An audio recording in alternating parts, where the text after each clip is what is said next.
जैसे ही समझें वैसे ही उनसे लिखा लेना चाहिए।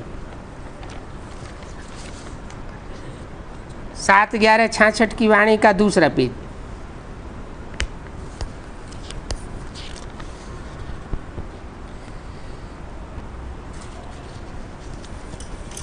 अगर वो ये लिख करके देवें कि गीता का भगवान कृष्ण नहीं है,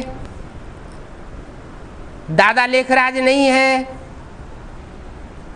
गीता का भगवान शिव शंकर भोलेनाथ है, क्योंकि शिव को शंकर के साथ ही मिलाया जाता है।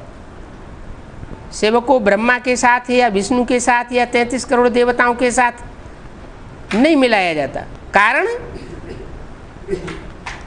कारण यही है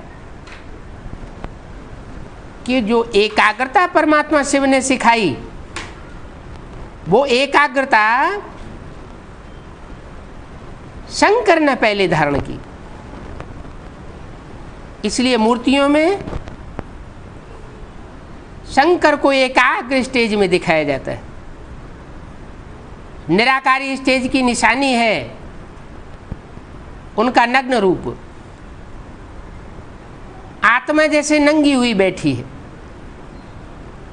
नंगी आत्मा को दिखाने के लिए उन्होंने शरीर के वस्त्र ही हटा दिए, नहीं तो आत्मा को नंगा कैसे दिखाएं? आत्मा तो बिंदी है। तो विद्वान पंडित आचार्य ये लिख करके देते नहीं हैं कि गीता का भगवान कृष्ण नहीं है या दादा लेखराज नहीं है। जब उनकी बुद्धि में बैठे, कान हिलाएं कि हाँ तुम्हारी बात सच्ची है, उसी समय लिखा लेना चाहिए। अगर वो लिख करके देवें तो उनके लिए तो मुसीबत हो जाती है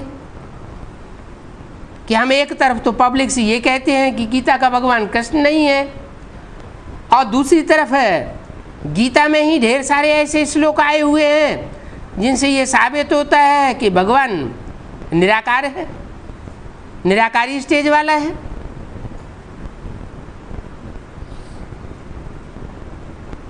कह देते हैं कल्प लाखों वर्ष का है।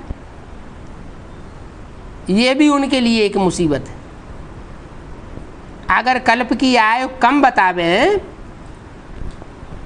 5000 वर्ष बतावें, तो उन्हें सारा लेखा जोखा देना पड़े, और वो लेखा जोखा दे नहीं सकते। गीता का भगवान कृष्ण है ये बताना तो उनके लिए भारी मुसीबत है। साबित नहीं कर सकते कि गीता का भगवान कृष्ण है।